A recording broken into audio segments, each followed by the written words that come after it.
अस्सलामु अलैकुम बेटे। मेरा नाम जैसे मैंने आपको पहले बताया था ज़ुहैर अहमद है और हम आज अपना दूसरा लेक्चर रिकॉर्ड कर रहे हैं एवरेस्ट कोचिंग सेंटर में। ये लेक्चर नंबर 2 है बेटे। इसमें मैंने पिछले लेक्चर में आपको बताया था कि पेपर पैटर्न हमारा क्या होगा और पेपर पैटर्न के साथ साथ मैंने आपको जो चैप्टर्स थे उनके बारे में भी थोड़ा बहुत बताया था कि कैसे कैसे चैप्टर्स की जो है वो डिमार्केशन है हमारे पास। अब यहाँ पर आते हैं, ये चैप्टर नंबर 1 स्टार्ट कर रहे हैं हम। चैप्टर नंबर 1 है इंट्रोडक्शन टू बायोलॉजी। चैप्टर का नाम है introduction to biology, chapter number 1। इसमें जो हमारे पास पहला टॉपिक है आज जो हम स्टार्ट करेंगे उसका नाम है किंगडम्स। ये लफ्ज़ आपने पहले भी सुना हुआ होगा, यहाँ पे आपकी मेमोरी थोड़ी सी रिकॉल हो जाएगी बेटे। पहली किंगडम जो है, या इसकी भी अगर बैकग्राउंड की बात करें तो पहले ये समझा जाता था कि दुनिया में 2 ही तरह के ऑर्गेनिजम्स हैं, या तो प्लांट्स हैं या एनिमल्स हैं। तो 2 किंगडम्स बनाई हुई थी साइंटिस्टों ने। एक को कहते थे ये किंगडम प्लांटाई में आते हैं और एक को कहते थे ये किंगडम एनिमिलिया के अंदर आते हैं। उसके बाद मुख्तलिफ साइंटिस्ट आए और उन्होंने पहले प्रपोज किया कि भाई 2 किंगडम्स नहीं हैं, दुनिया में 5 किंगडम्स हैं, यानी कि 5 तरह के ग्रुप ऑफ ऑर्गेनिजम्स हैं। जो सबसे पहला साइंटिस्ट था जिसने ये काम किया था उसका नाम था R.H, मतलब रॉबर्ट विटेकर। ये नाम आपने सुना हुआ है पहले भी 9th क्लास में। रॉबर्ट विटेकर साहब ने सबसे पहली क्लासिफिकेशन दी थी 5 किंगडम क्लासिफिकेशन, वो हम कर रहे हैं। इसमें पहली किंगडम जो है वो किंगडम मोनीरा है, जिसको प्रोकैरियोटा भी कहते हैं। पहली किंगडम जो है वो किंगडम मोनीरा है, जिसको प्रोकैरियोटा भी कहते हैं। इस किंगडम में जितने जानदार हैं बेटे, all of them are unicellular organism. अब कुछ टर्मिनोलॉजी आना शुरू होंगी तो मैं आपको साथ साथ उनके मीनिंग भी बताता रहूँगा। यूनिसेलुलर ऑर्गेनिजम्स जो हैं ये वो ऑर्गेनिज्म हैं जो एक सेल वाले जानदार होते हैं, जिनके पास एक सेल होता है। ऐसे लिविंग ऑर्गेनिजम्स को यूनिसेलुलर ऑर्गेनिजम्स कहते हैं। वो तमाम जानदार जिनके पास एक सेल होता है उनको यूनिसेलुलर ऑर्गेनिजम्स कहते हैं। ये ऑर्गेनिजम्स हैं किंगडम मोनीरा या प्रोकैरियोटा में। दूसरी बात, किंगडम मोनीरा में वो तमाम जानदार हैं जो प्रोकैरियोट्स हैं, यानी कि इस किंगडम में वो लिविंग ऑर्गेनिजम्स हैं विच आर प्रोकैरियोट।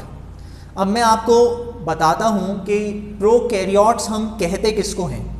तो यहाँ पे अगर आप देखें तो मैंने लिखा प्रोकैरियोट और उसके नीचे ये बताने की कोशिश करिए कि भाई प्रोकैरियोट वो जानदार होंगे जिनमें ये चीज़ें होंगी। वो क्या चीज़ें हैं? प्रोकैरियोट्स वो तमाम लिविंग ऑर्गेनिजम्स होते हैं जिनके पास मेम्ब्रेन बाउंड स्ट्रक्चर एब्सेंट होते हैं। वो तमाम जानदार जिनके पास मेम्ब्रेन बाउंड स्ट्रक्चर्स नहीं होते ही नहीं है उनके पास, उनको हम कहते हैं क्या है? प्रोकैरियोट। तो अब अगर यहाँ पे स्टूडेंट कोई सवाल पूछे, सर ये प्रोकैरियोट जो आपने कहा मेम्ब्रेन बाउंड स्ट्रक्चर्स इनमें नहीं होते, तो हम कहेंगे ये प्रोकैरियोट हैं। ये मेम्ब्रेन बाउंड स्ट्रक्चर होते कहाँ हैं और क्या हैं? तो बेटे मेम्ब्रेन बाउंड स्ट्रक्चर्स जो हैं ये उन स्ट्रक्चर्स को कहते हैं जो सेल के अंदर होते हैं। मेम्ब्रेन बाउंड स्ट्रक्चर्स वो स्ट्रक्चर हैं जो सेल के अंदर होते हैं और इनके ऊपर 2 लेयर्स होती हैं। वो तमाम स्ट्रक्चर्स जो सेल के अंदर हैं, सेल खुद देखो कितना छोटा है, माइक्रोस्कोपिक है, उसके भी अंदर जो स्ट्रक्चर हैं वो मेम्ब्रेन बाउंड स्ट्रक्चर्स हैं। ये कौन कौन से हैं? Mitochondria, Golgi body, endoplasmic reticulum. मैंने यहाँ पे 3 नाम लिखे, इसके अलावा और भी हैं मेम्ब्रेन बाउंड स्ट्रक्चर हमारे पास। इनको लेकर, सेल को लेकर पूरा डिटेल बेटे चैप्टर है, चैप्टर नंबर 4, वहाँ पे हम डिटेल में पढ़ेंगे इनके बारे में। तो मेम्ब्रेन बाउंड स्ट्रक्चर्स वो होते हैं जिनके ऊपर 2 मेम्ब्रेन्स हों। किसी पे 2 मेम्ब्रेन है तो मेम्ब्रेन बाउंड, और किसी पे अगर एक मेम्ब्रेन है, सिंगल मेम्ब्रेन है, तो it will be called non membrane bound structure. Non membrane के ऊपर सिंगल होती है मेम्ब्रेन, और मेम्ब्रेन बाउंड स्ट्रक्चर के ऊपर 2 मेम्ब्रेन्स होती हैं। अब मेम्ब्रेन बाउंड स्ट्रक्चर्स कौन कौन से हैं? माइटोकॉन्ड्रिया, गोल्जी बॉडी और एंडोप्लाज्मिक रेटिक्यूलम, ये तीनों चीज़ें नहीं हैं।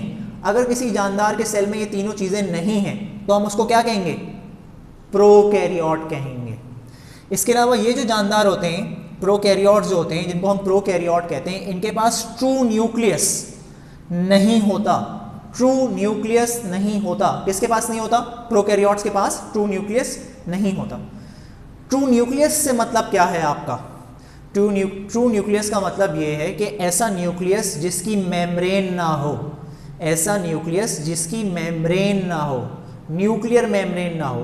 तो अगर कोई न्यूक्लियस है ऐसा जिसकी न्यूक्लियर मेम्ब्रेन नहीं है तो हम कहते हैं ये क्या है? ट्रू नहीं है। तो यहाँ पे आपको ये बात पता चल गई कि भाई प्रोकैरियोट हम कहते किसको हैं? उन जानदारों को कहते हैं जिनके पास membrane bound structures such as these structures, mitochondria, Golgi body, endoplasmic reticulum are absent. They do not have nuclear membrane. Their nucleus do not contain a nuclear membrane.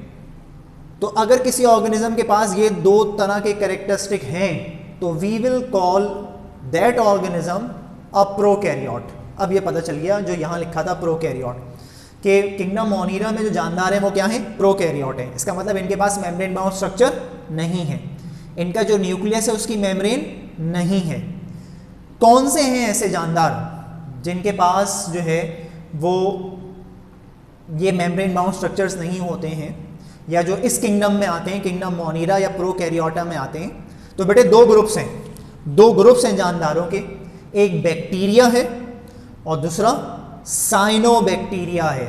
एक बैक्टीरिया है और दूसरा साइनोबैक्टीरिया है। ये ग्रुप हैं living organisms के। दुनिया में जितने बैक्टीरिया हैं या जितने साइनोबैक्टीरिया हैं, ये आपने पढ़े थे ना, blue green alga, blue green alga, पहले आपने 9th क्लास में इस नाम से पढ़ा था। अब हम क्या कह रहे हैं उनको? साइनोबैक्टीरिया।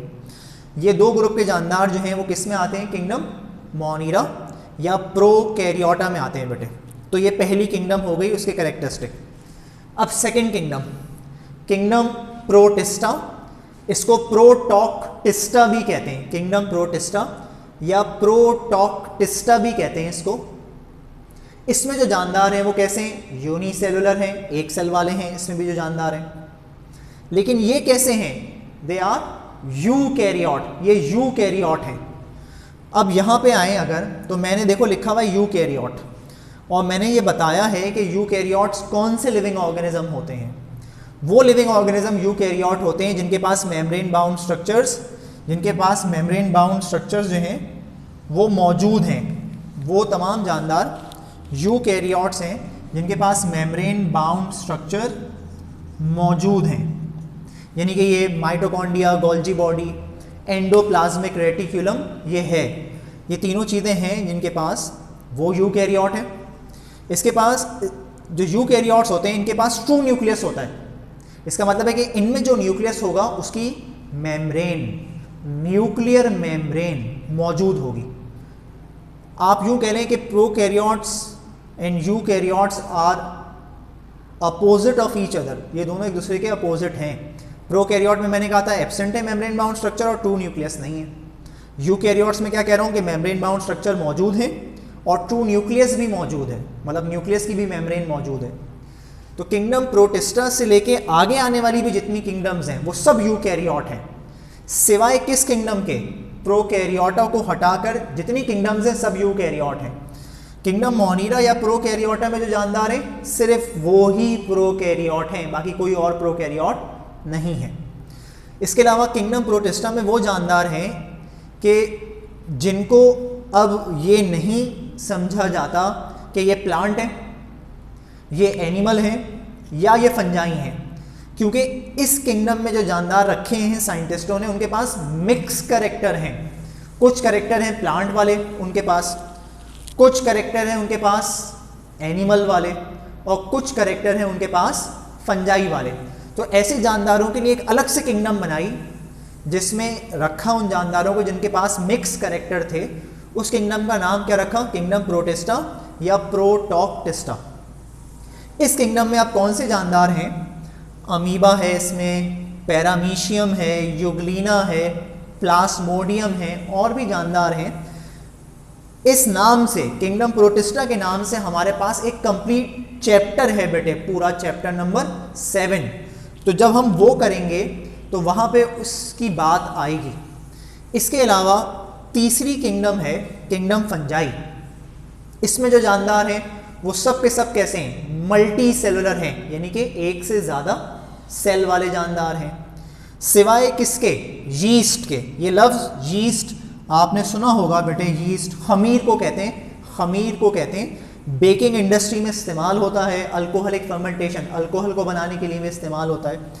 तो यीस्ट को हटाकर, yeast is a unicellular organism, except yeast all fungi are multi cellular. तो किंगडम फंजाई में तमाम फंजाई मल्टी सेलुलर हैं सिवाय यीस्ट के। ये नॉन क्लोरोफिलस होते हैं फंजाई, इसका मतलब है इनके पास क्लोरोफिल नहीं होता, इनके पास क्लोरोफिल नहीं होता। हमें मालूम है कि अगर किसी जानदार के पास क्लोरोफिल नहीं होगा तो वो अपना खाना खुद नहीं बना सकता। वो जानदार जिसके पास क्लोरोफिल नहीं होगा वो अपना खाना खुद नहीं बना सकता। अच्छा बेटे, हम ये बात कर रहे थे, मैंने आपसे कहा था कि जिन जानदारों में क्लोरोफिल नहीं होता वो अपना खाना खुद नहीं बना सकते, और जो जानदार अपना खाना खुद नहीं बना सकते उनको हम क्या कहते हैं, ये क्या है, एब्जॉर्बेटिव हेटेरोट्रॉफ। एब्जॉर्बेटिव हेटेरोट्रॉफ। तो ये जो किंगडम फंजाई में जानदार हैं इनके पास क्लोरोफिल नहीं है, तो ये अपना खाना खुद नहीं बना सकते, इनको क्या कहेंगे हम, हेटेरोट्रॉफ। और ये अपना खाना हासिल करते हैं किसी दूसरे जानदार से एब्जॉर्ब करके। ये अपना खाना हासिल करते हैं किसी दूसरे जानदार से एब्जॉर्ब करते हैं खाना उससे। इसके अलावा इनके पास सेल वॉल होती है जो एक केमिकल सब्सटेंस से मिलकर बनी है। उस केमिकल सब्सटेंस का नाम है काइटिन। काइटिन एक केमिकल सब्सटेंस है, कार्बोहाइड्रेट है, हम पढ़ेंगे चैप्टर नंबर 2 में। उससे मिलके इनकी सेल वॉल बनी है। इसके अलावा किंगडम फंजाई में जो जानदार हैं वो कैसे हैं, सीनोसाइट हैं। सीनोसाइट का मतलब दे हैव मल्टीपल न्यूक्लियस, इनके पास मल्टीपल न्यूक्लियस होते हैं, यानी कि एक से ज़्यादा न्यूक्लियस होते हैं। दे हैव मल्टीपल न्यूक्लियस, इसका मतलब है इनके पास एक से ज़्यादा न्यूक्लियस होते हैं। किसके पास होते हैं, किंगडम फंजाई वालों के पास होते हैं। तो यहाँ तक हमने बात करी किसकी, किंगडम फंजाई की। चौथी किंगडम है किंगडम प्लांटाई। किंगडम प्लांटाई में वो तमाम जानदार हैं बेटे जो प्लांट्स हैं, इसमें सारे प्लांट्स आते हैं। किंगडम फंजाई में कौन आते हैं, किंगडम फंजाई में सारे, जैसे मशरूम है, यीस्ट तो हमने लिख दिया, ये है। किंगडम प्लांटाई में कौन आएंगे, प्लांट्स आएंगे, सारे दुनिया में जितने पौधे हैं। ये एक से ज़्यादा सेल वाले हैं, मल्टी सेलुलर हैं। इनके पास भी सेल वॉल है, लेकिन इनकी सेल वॉल किससे मिलके बनी है, सेलुलोज से मिलके बनी है। ये सेलुलोज भी एक कार्बोहाइड्रेट है, एक केमिकल सब्सटेंस है। इसके बारे में डिटेल में आएगा चैप्टर नंबर 2 में। ये क्लोरोफिलस हैं, प्लांटाई में जो जानदार हैं उनके पास क्लोरोफिल है। और अगर किसी के पास क्लोरोफिल होता है तो it can prepare its own food, ये अपना खाना खुद बना सकते हैं। और अगर अपना खाना खुद बना सकते हैं तो हम उनको क्या कहेंगे, ऑटोट्रॉफ। और अगर नहीं बना सकते थे, जैसे फंजाई नॉन क्लोरोफिलस थे, तो हम उनको क्या कहते थे, हेटेरोट्रॉफ। प्लांट्स में क्लोरोफिल है इसलिए क्या हो गए, ये ऑटोट्रॉफ हो गए। इसके अलावा प्लांट्स में सीड बनते हैं, बीज बनते हैं। और प्लांट्स में एक फिनोमिना है ऑल्टरनेशन ऑफ जनरेशन, ये होती है। ऑल्टरनेशन के मायने होते हैं किसी चीज़ का बदल जाना, तब्दील हो जाना साइक्लिक मैनर में। जनरेशन से मुराद है रिप्रोडक्शन का होना। प्लांट्स में अक्सर क्या होता है, एक ए सेक्सुअल सेल है वो बनता है प्लांट में, उस ए सेक्सुअल सेल को कहते हैं स्पोर। ये स्पोर प्लांट से बाहर निकल आता है और डेवलप होता है एक टेम्पररी स्ट्रक्चर के अंदर, वक्ती तौर पे एक स्ट्रक्चर बनाता है स्पोर। उस स्ट्रक्चर में क्या बनते हैं, गैमेट्स। गैमेट्स क्या होते हैं, सेक्स सेल्स, ये सेक्सुअल रिप्रोडक्शन में बनते हैं। और स्पोर्स क्या होते हैं, एसेक्सुअल सेल, एसेक्सुअल रिप्रोडक्शन में बनते हैं। जब गैमेट्स बन गए, सेक्स सेल बन गए, तो ये सेक्स सेल आपस में कंबाइन होंगे। सेक्स सेल जब आपस में कंबाइन होते हैं, इनके कंबाइन होने को हम क्या कहते हैं, फर्टिलाइजेशन। और जैसी ही फर्टिलाइजेशन होगी क्या बन जाएगा, दूसरा प्लांट। अब वो प्लांट दोबारा से क्या बनाएगा, स्पोर बनाएगा। तो अगर तुम देखो तो बेटे प्लांट ने पहले स्पोर बनाए, स्पोर ने स्ट्रक्चर बनाया, उस स्ट्रक्चर ने क्या बनाए, गैमेट्स। गैमेट्स आपस में फ्यूज हुए, फर्टिलाइजेशन हुई, जिसके रिजल्ट में दोबारा कोई दूसरा नया प्लांट बना और वो प्लांट दोबारा से क्या बनाएगा, स्पोर। तो ये जो काम हो रहा है ये साइकिल में काम हो रहा है। इस चीज़ को हम कहते हैं ऑल्टरनेशन ऑफ जनरेशन। ये होती है प्लांट्स के अंदर। दुनिया में जितने पौधे हैं उनमें ये वाला फिनोमेना हो रहा है। आखिरी किंगडम और लास्ट बात हमारे आज के लेक्चर की, किंगडम एनिमलिया। इसमें तमाम एनिमल्स हैं, ये मल्टी सेलुलर हैं। तमाम एनिमल्स मल्टी सेलुलर होते हैं, एक से ज़्यादा सेल वाले होते हैं। एनिमल में सेल वॉल नहीं है, प्लांट में भी सेल वॉल है, फंजाई में भी सेल वॉल है। एनिमल में सेल वॉल नहीं होती, इनमें क्लोरोफिल भी नहीं होता, और अगर क्लोरोफिल नहीं है तो ये भी अपना खाना खुद नहीं बना सकते, इसलिए इनको क्या कहते हैं, हेटेरोट्रॉफ। ये कैसे हेटेरोट्रॉफ हैं, इंजेस्टिव। इंजेस्टिव वर्ड निकला है इंजेशन से। इंजेशन के मायने होते हैं निगलना, सॉलो कर लेना। तो ये अपनी प्रे को, अपने फूड को सॉलो करते हैं, निगलते हैं, निगल के खाते हैं। इनके अंदर एम्ब्रियो बनता है, इनके अंदर एम्ब्रियो बनता है। एम्ब्रियो क्या होता है बेटे, एम्ब्रियो सेक्स सेल जो होते हैं, स्पर्म और ओवम, जब कभी ये आपस में कंबाइन होते हैं यानी कि फर्टिलाइजेशन होती है तो उसके रिजल्ट में एक स्ट्रक्चर बनता है, उसका नाम है जाइगोट। जाइगोट के अंदर माइटोसिस होती है, जिसके बाद ये बनता है एम्ब्रियो, और एम्ब्रियो उस ऑर्गेनिज्म में डेवलप हो जाता है। तो किंगडम एनिमलिया में एम्ब्रियो फॉर्मेशन होती है। ये सारे करेक्टरिस्टिक अगर किसी के हैं तो वो किस किंगडम में रखेंगे आप, किंगडम एनिमलिया में। ये वाले सारे करेक्टरिस्टिक अगर किसी के हैं तो आप किस में रखेंगे, किंगडम प्लांटाई में। ये वाले सारे करेक्टरिस्टिक हैं तो आप उसको किस में रखेंगे, किंगडम फंजाई में। तो बेटे यहाँ पे हमारी ये 5 किंगडम्स हो गई पूरी। मुझे उम्मीद है कि आपके समझ में आया होगा। बाकी नेक्स्ट टॉपिक इंशाअल्लाह हम अगली क्लास में करेंगे। मुझे इजाज़त दें, अल्लाह हाफिज़।